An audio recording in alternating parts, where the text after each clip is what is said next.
Well, the day's come. I've got it back out on the bench, so I'm gonna have a go and see if I can get the motor fitted, and get things underway. See if I can catch Graham up a bit. You know, he's putting me to shame at the minute. We shall see how we get on this afternoon.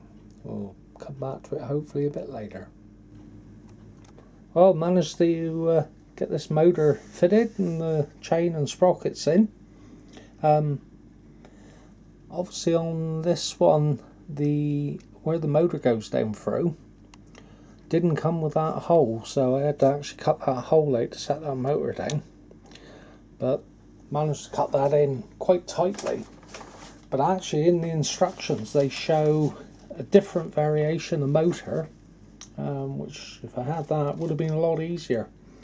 So where I've cut that out in the instructions, that's what the actual chassis looks like. So you've got that large diameter hole and the two small holes.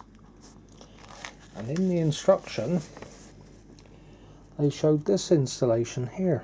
So obviously the silver cog coming down through, little brass cog to transfer to the shaft, and then Delron chain and the sprockets fitted there, which is lovely. That looked quite easy. But obviously they specify Slater's motor and gearbox, which was a GB14, so that's what I got, and obviously I had the fun of getting this to fit. I'm going to turn it over a minute and just have a look in underneath. So there's the gearbox coming down through. And if you see the gap between the right hand side of the gearbox towards the chain, there's the chain installed, and that cog there is the size that came. So if you can imagine, that wouldn't fit in there. So I had to cut the cog down, installed it all, and Graham was right, you needed to get the bearings right. The one at this end was quite tight, which caused a few issues, but managed to solve that. But down this end, where the wheels go through, you can just see that like brass bearing between the wheel and the chassis. That stuck through the chassis, so you can see the bearings here. They stuck through about 3mm, and there wasn't enough clearance with that bearing to get that chain in between the actual gearbox and the bearing.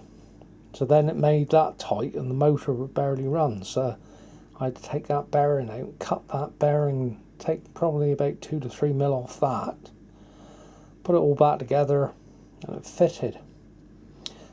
So we got there in the end, but it's probably taken me about 4 or 5 hours to get the motor in and the chain on and get it to a stage that he's working. Another thing, these Delron cogs on those drive shaft or the actual axles are tight to get on, and really had a struggle. And I thought, let's go and have a cup of coffee a minute, put the kettle on, and I thought, let's boil up some water, and I put them in boiling water for about 10 minutes, which slackened them up a bit so that I could get them over the shafts. But now they're on there, I don't think they would come off that easy. I think you would have to probably cut them off. They are really tight. So just a little tip, if you're doing one of these, when you go to put these cogs on, boiling hot water, and obviously I like warm the cup up and had them soaking for probably a good 10 minutes. But we've got there in the end, but it, I must admit, was quite a struggle. And I didn't swear, so it was quite good. But I'll just put them on the track a minute. It's not, I've had the motor running, but I've not really had the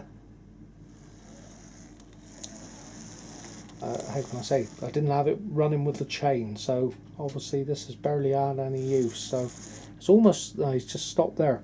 It's almost like he's a little bit tight going over the cogs. Give him a bit more power and he'll he'll run through. So probably now a good bit of running and some greasing up, and I shall have to give him a good old running, but at least it's moving. So like I say, looking at Graham, you know, because obviously it's been a help that Graham's got a bit ahead of me, and it's given me some ideas. But looking at his Class 50 chassis, there looks to be a bit more space in there to fit everything in. But there we are. So we're at that stage that it's running. So probably next I will get this well greased up and running, and hopefully be able to proceed. I've got to order up. I haven't got the sound decoder or anything, so I'm going to have a look into that this week. I just thought I'd give you a little update to say that it's back on the bench where I can actually see it, and hopefully we shall make a bit of progress. But there we are. As I say, thanks for watching. Comments appreciated, and bye for now.